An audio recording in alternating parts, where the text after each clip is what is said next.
हर हर महादेव। महादेव का एक ऐसा मंदिर है जहां स्थापित ज्योतिर्लिंग, मंदिर पर लगा पंचशूल, मंदिर में स्थापित कामनालिंग, यहाँ तक कि मंदिर में मुरादें मांगने की प्रथा सभी रहस्यमयी है।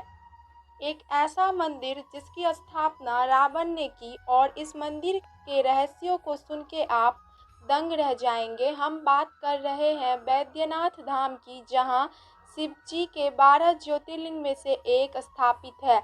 आखिर क्या है महादेव के इस प्रसिद्ध बैद्यनाथ धाम के मंदिर के पंचशूल का रहस्य? क्यों इस मंदिर में स्थापित ज्योतिर्लिंग को कामनालिंग कहा जाता है? और आखिर कैसे हुई इस मंदिर की स्थापना? और क्या है इस मंदिर में मन्नत मांगने की प्रथा? इन सभी प्रश्नों का जवाब जानने के लिए इस वीडियो को अंत तक जरूर देखिएगा। नमस्कार, आप देख रहे हैं Thakur Gurukul YouTube channel. Video अच्छा लगे तो लाइक शेयर करके चैनल को सब्सक्राइब जरूर कर लीजिएगा। वीडियो में आगे बढ़ने से पहले एक बार सच्चे मन से कमेंट में हर हर महादेव जरूर लिख दीजिएगा। चलिए जानते हैं बाबा धाम के महिमा को। भारत देश के झारखंड राज्य के देवघर नाम के स्थान में अवस्थित महादेव का एक प्रसिद्ध मंदिर है, जहां शिव जी का एक नाम वैद्यनाथ भी है, इसलिए लोग इसे वैद्यनाथ धाम भी कहते हैं। वैद्यनाथ धाम 12 ज्योतिर्लिंगों में से 9वां ज्योतिर्लिंग है। वैसे तो भगवान शिव के सभी मंदिर में त्रिशूल लगा होता है, लेकिन देवघर के वैद्यनाथ मंदिर परिसर के शिव पार्वती, लक्ष्मी नारायण और अन्य सभी मंदिरों में पंचशूल लगे हैं, जिसे सुरक्षा कवच माना गया है। ये महाशिवरात्रि से 2 दिन पहले उतार दिए जाते हैं और इसके बाद महाशिवरात्रि से 1 दिन पहले विधि विधान के साथ उनकी पूजा की जाती है और इसके बाद फिर पंचशूलों को स्थापित कर दिया जाता है। इस दौरान भगवान शिव और माता पार्वती के गठबंधन को भी हटा दिया जाता है। मंदिर के शीर्ष पर लगे पंचशूल को लेकर माना जाता है कि त्रेता युग में रावण की लंकापुरी के द्वार पर सुरक्षा कवच के रूप में भी पंचशूल स्थापित था, जिसे भेदना केवल रावण को ही आता था। विभीषण के बताने के बाद प्रभु श्री राम और उनकी सेना लंका में प्रवेश कर पाए थे। ऐसा माना जाता है कि इस पंचशूल के कारण मंदिर पर आज तक किसी प्रकार का प्राकृतिक आपदा का असर नहीं हुआ है और इसलिए इसे मंदिर का सुरक्षा कवच कहा जाता है। इस मंदिर में आने वाले सभी भक्तों की सभी मनोकामनाएं देर से ही सही पर पूर्ण अवश्य होती है, इसलिए मंदिर में स्थापित शिवलिंग को कामना लिंग के नाम से भी जाना जाता है। हर साल लाखों तीर्थयात्री इस तीर्थ स्थल पर आते हैं। श्रावण का मेला अत्यंत प्रसिद्ध है। सावन के महीने में भारत के विभिन्न हिस्सों से लाखों भक्त सुल्तानगंज से पवित्र गंगाजल लेकर 105 किलोमीटर की दूरी तय करके देवघर जाकर शिवलिंग को जल अर्पित करते हैं।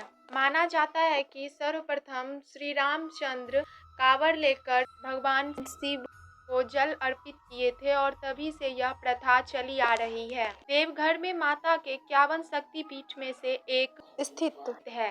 चलिए अब जानते हैं बैद्यनाथ धाम में ज्योतिर्लिंग की स्थापना से जुड़ी कथा को।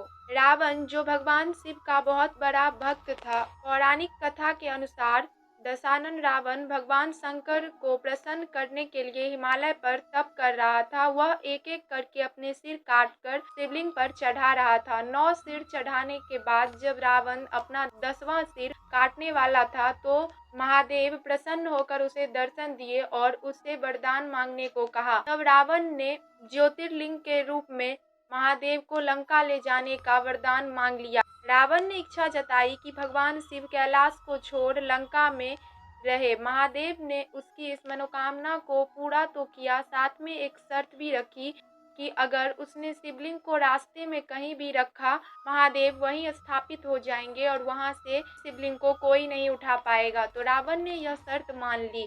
भगवान शिव के कैलाश छोड़ने की बात सुनकर सभी देवता अत्यंत चिंतित हो गए। इस समस्या के समाधान के लिए सभी भगवान विष्णु के पास गए। तब श्री हरि ने लीला रची। भगवान विष्णु ने वरुण देव को आचमन के जरिए रावण के पेट में जाने को कहा। इसलिए जब रावण आचमन करके शिवलिंग को लेकर श्रीलंका की ओर चला तो देवघर के पास उसे लघु शंका लगी। ऐसे में रावण एक ग्वाले को शिवलिंग देकर लघु शंका करने चला गया। कहा जाता है कि बैजू नाम के ग्वाले के रूप में भगवान विष्णु थे, इस वजह से भी इस तीर्थ स्थान को बैजनाथ धाम नाम से जाना जाता है। पौराणिक ग्रंथों के मुताबिक रावण कई घंटों तक लघु शंका करता रहा, जिससे कि एक तालाब का निर्माण हो गया। इधर बैजू ने शिवलिंग धरती पर रखकर स्थापित कर दिया। जब रावण लौट के आया तो लाख कोशिश के बाद भी शिवलिंग को नहीं उठा पाया। तब उसे भगवान की यह लीला समझ में आ गई और क्रोधित होकर उसने शिवलिंग पर अपना अंगूठा गड़ाकर चला गया। इसके पश्चात ब्रह्मा जी, विष्णु भगवान आदि देवताओं ने आकर उस शिवलिंग की पूजा की। महादेव का दर्शन पाकर सभी देवी देवता वहां से चले गए और तभी से शिवलिंग देवघर में स्थापित है।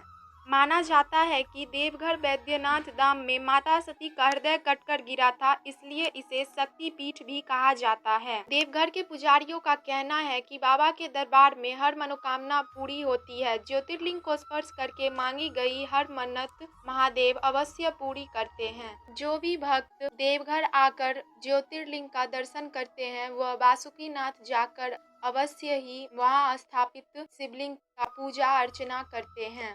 अगर आप कभी देवघर गए हैं तो अपना अनुभव कमेंट में ज़रूर शेयर करिएगा। इस वीडियो को यही ख़त्म करते हैं। हर हर महादेव।